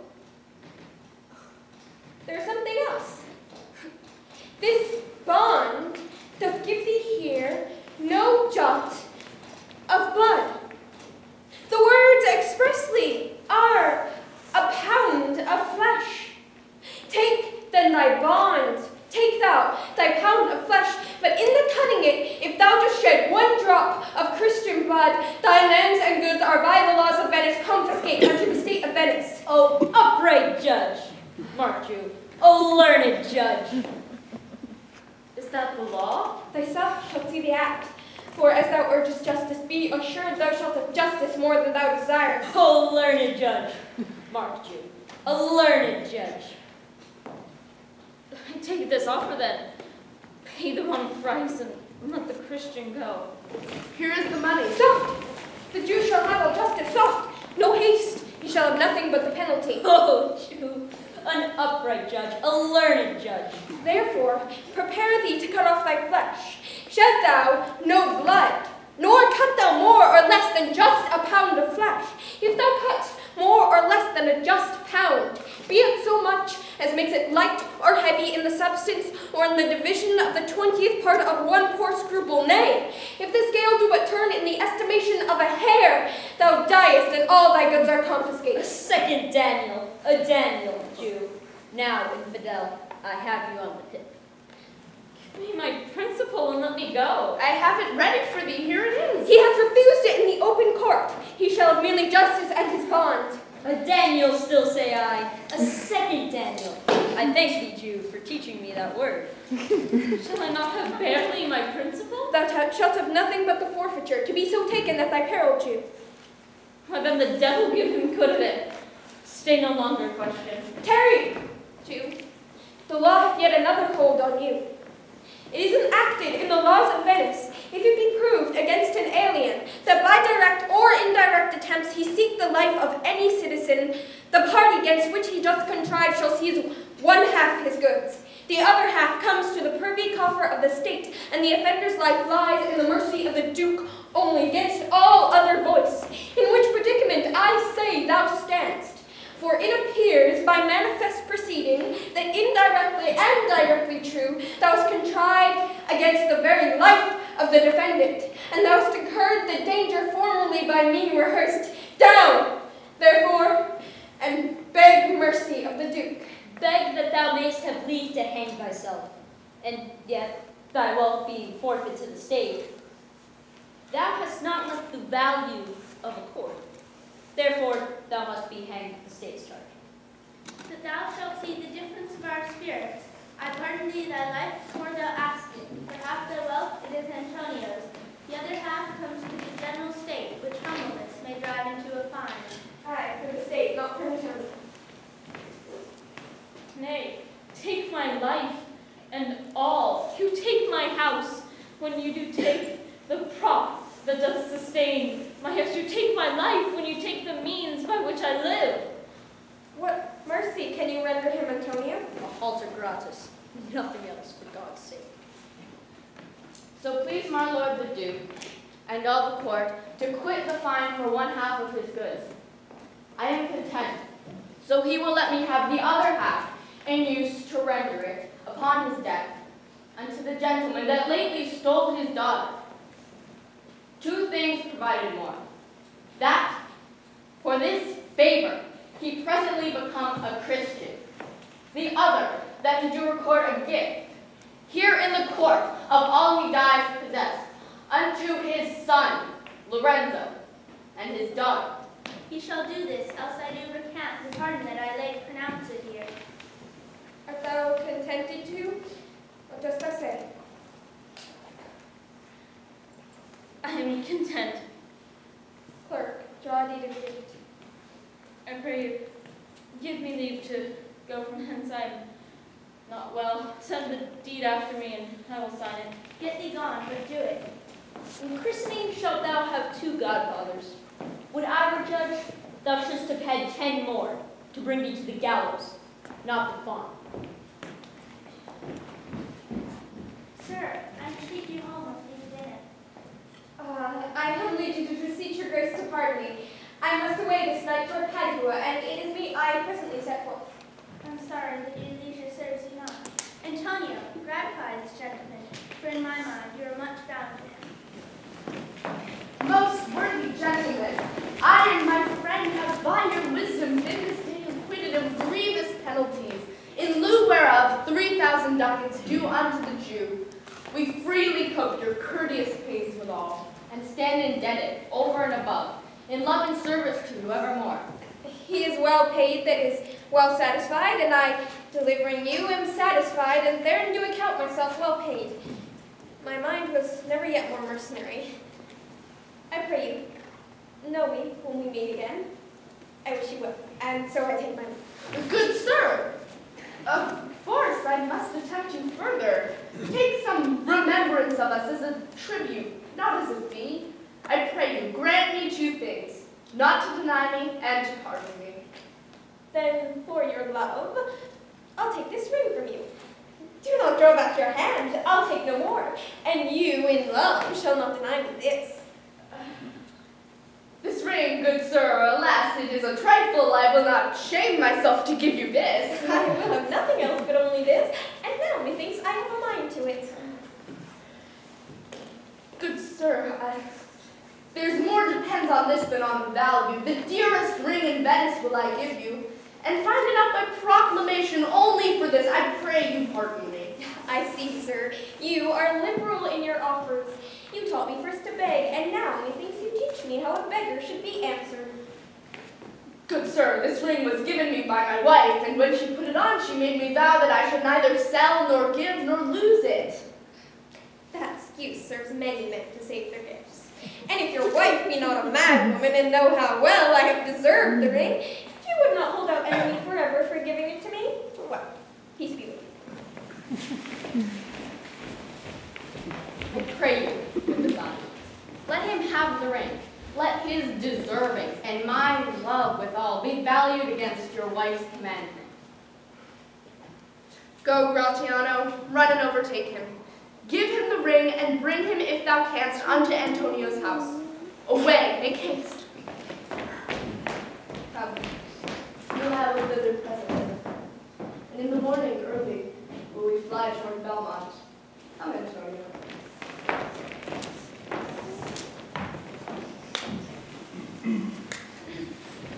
Inquire the Jew's house out. Give him the deed and let him sign it. We must away this night and meet a day before our husband's home. This deed will be well welcome to Lorenzo. Fair sir, you are well overtaken. My lord Bassanio, upon more advice, hath sent you here this ring, and doth entreat your company at dinner. That cannot be. His ring I do accept most thankfully, and so I pray you tell him. Furthermore, I pray thee show my youthful child's house. That will I do. Sir, I will speak with you. I'll see if I can get my husband's ring, which I did make him swear to keep forever. Thou mayest, I warrant. We shall have old swearing that they did give the rings away to men. But we'll outface them, and outswear them too. Come, good sir, will you show me this house?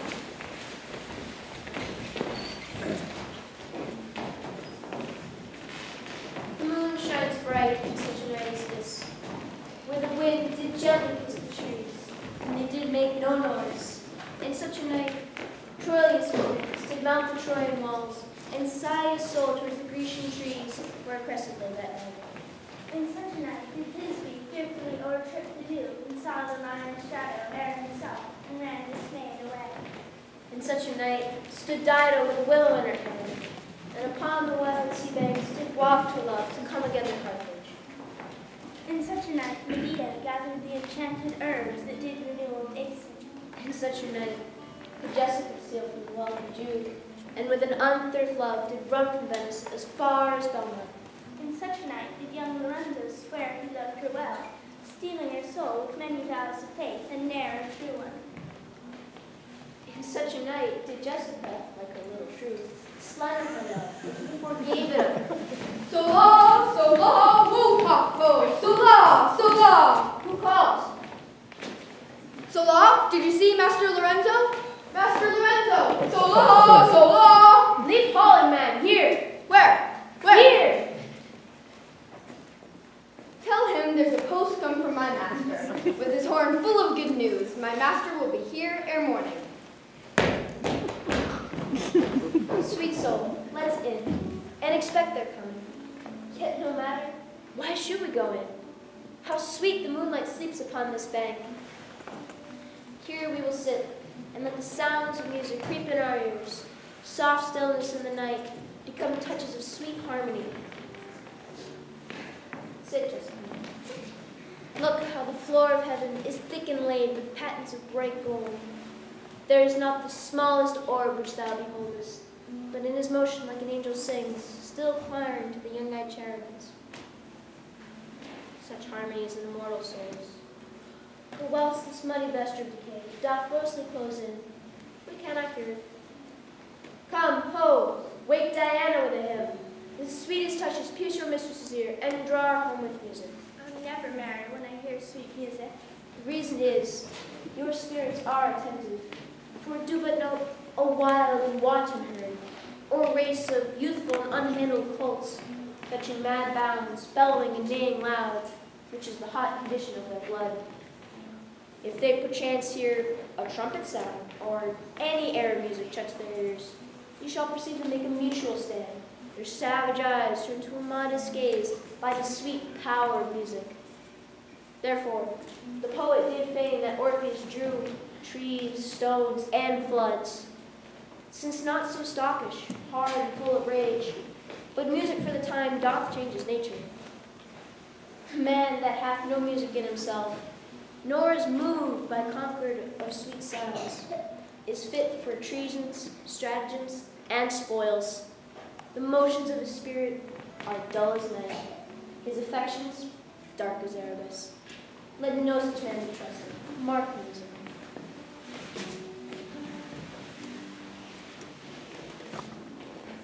That light we see is burning in my hall. How far that little candle throws his beams. So shines a good deed in a naughty world. When the moon shone, we did not see the candle. So doth the greater glory dim the less. A substitute shines brightly as a king, until a king be by, and then his estate empties itself, as doth an inland brook into a main of waters. Music, hark. It is your music, madam, of the house. Nothing is good, I see, without respect. Methinks it sounds much sweeter than my day. Silence bestows that virtue on it, madam. The crow doth sing as sweetly as the lark when neither is attended. And I think the nightingale, if she should sing by day when every goose is cackling, would be thought no better a musician than the wren. How many things by season seasoned are, to their right praise and true perfection. Peace. Ho, the moon sleeps with Annamira and would not be waked. That is the voice, or am I much deceived? Oh, Portia. He knows me as a blind man knows the cuckoo, but the bad voice. Dear lady, welcome home. We have been praying for a husband's house, which speed the hope the better for our words. Are they returned? They are not yet, but there is a messenger come before to signify their coming. Go in, Nerissa. Give order to my servants that they give no note at all of our being absent hence. Nor you, Lorenzo. Jessica, nor you. This moon, methinks, is but the daylight sick. It looks a little paler. 'Tis a day such as the day is when the sun is hid.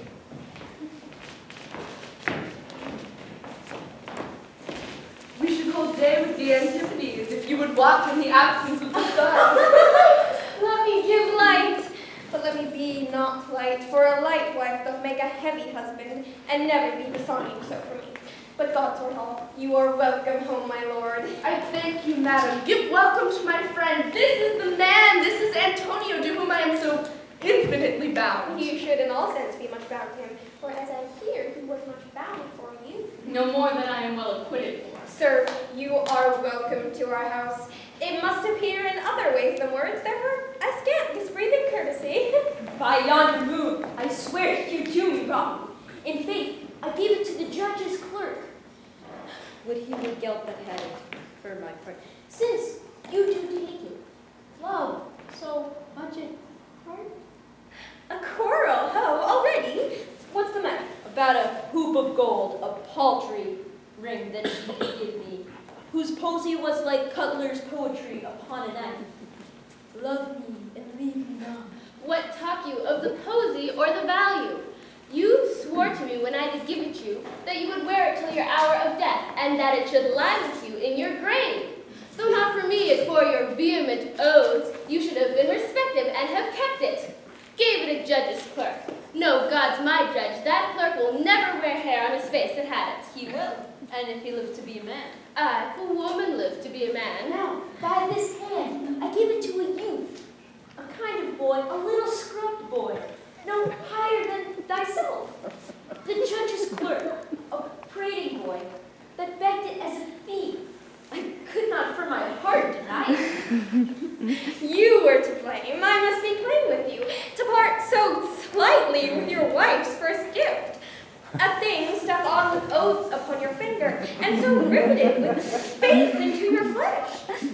I gave my love a ring, and made him swear never to part with it. And here he stands. I'll dare be sworn for him. He would not leave it, nor pluck it from his finger for the wealth that the world masters. Now, in faith, Gratiano, you give your wife too unkind a cause of grief, and for me, I should be mad at it. Why, I were best to cut my left hand off and swear I lost the ring defending it. My lord Bassanio gave his ring away to the judge that begged it, and indeed deserved it too. And then the boy, his clerk that took some pains in writing, he begged mine. Neither man nor master would take aught but the two rings. What ring gave you, my lord? Not that, I hope, you received of me. If I could add a lie unto a fault, I would deny it, but you can see my finger hath not the ring upon it. It is gone. Even so void is your false heart of truth. By heaven, I will ne'er come in your bed until I see that ring. Nor I in yours till I again see mine. Sweet Portia, if you did know to whom I gave the ring, if you did know for whom I gave the ring, and could conceive for what I gave the ring, and how unwillingly I left the ring when naught would be accepted, but the ring, you would have made this ring of your displeasure. You had known the virtue of the ring, or half the worthiness that gave the ring, or your own honor to contain the ring, you would not then have parted with the ring. What man is there so unreasonable, if he would please have defended it with any terms of zeal, wanted the modesty to urge the thing held as a ceremony? Nerissa teaches me what to believe. I'll die for it, but some woman had the ring. No, by my honor, madam, by my soul, no woman had it but a civil doctor, which did refuse 3,000 ducats of me and begged the ring, the which I did deny him, and suffered him to go displeased away. Even he that did uphold the very life of my dear friend. What should I say, sweet lady? I was forced to send it after him. I was beset with shame and courtesy. My honor would not let ingratitude so much besmear it. Pardon me, gentle lady, but by these blessed candles of the night, had you been there, I think you would have begged the ring of me to give the worthy doctor. Let not that doctor e'er come near my house, since he got the jewel that I love, and that which you did swear to keep for me. I will become as liberal as you. I'll not deny him anything I have. No, not my body nor my husband's bed. Know him, I am well sure of it. Lie not a night from home, watch me like Argus. If you do not, if I be left alone now, by mine honor, which is yet mine own, I'll have that doctor for my bedfellow. And I as clerk, therefore be well advised how you do leave me to mine own protection. Well, do you so. Let not me take him then, for if I do, I'll mar the young clerk's pet. I am the unhappy subject of all these quarrels. Sir, grieve not you. You are welcome, notwithstanding. Portia, forgive me this enforced wrong, and in the hearing of these many friends, I swear to thee, even by thine own fair eyes, wherein I see myself. Mark you but that, in both my eyes he doubly sees himself, in each eye one. Swear by your double self, and there's an oath of credit. I once did lend my body for his wealth, which, but for him that had your husband's ring, had quite miscarried. I dare be bound again, my soul upon the forfeit, that your lord will never more break faith in Bassanio. Then you shall be his surety. Give him this, and bid him keep it better than the other. Here, Lord Bassanio, swear to keep this ring. By heaven, it is the same I gave the doctor. I had it of him. Pardon me, Bassanio, for by this ring the doctor lay with me.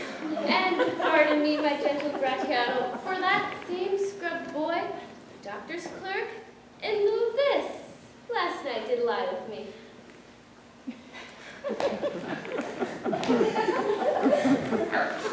Why, this is like the mending of highways. Summer, where the ways are bare enough. What, are we coupled say we have deserved it? Speak not so grossly. You are all amazed. Here is a letter. Read it at your leisure. It comes from Padua, from Malaria. There shall you find that Portia was the doctor. Nerissa there, her clerk. Lorenzo here shall witness I set forth as soon as you, and even but now returned. I have not yet entered my house. Antonio, you are welcome, and I have better news in store for you than you expect. Unseal this letter soon. There shall you find that 3 of your argosies are richly come to harbor suddenly. You shall not know by what strange accident I chanced on this letter. I am dumb. Were you the doctor, and I knew you not? You the clerk that is to make me couple? I, the clerk that never means to do it, unless he lives to be a man. Sweet doctor, you shall be my bedfellow. When I am absent, then lie with my wife. Sweet lady, you have given me life and living, for here I read that all my ships are safely come to road. How now, Lorenzo? My clerk hath yet some good comforts for you too. Aye, and I'll give them him without a fee. There do I give to you and Jessica, from the rich Jew, special deed of gift, after his death, of all he dies possessed of. Fair ladies, you drop manna in the way of starved people. It is almost morning, and yet I'm sure you are not satisfied with these events at full. Let us go in, and charge us there upon interrogatories, and we will answer all things faithfully. Let it be so. The first interrogatory that my Nerissa shall be sworn on is, whether till the next night she had rather stay, or go to bed now, being 2 hours today. But were the day come, I should wish it dark, that I were couching with the doctor's clerk. Well, while I live, I'll fear no other thing, so sore as keeping safe Nerissa's ring.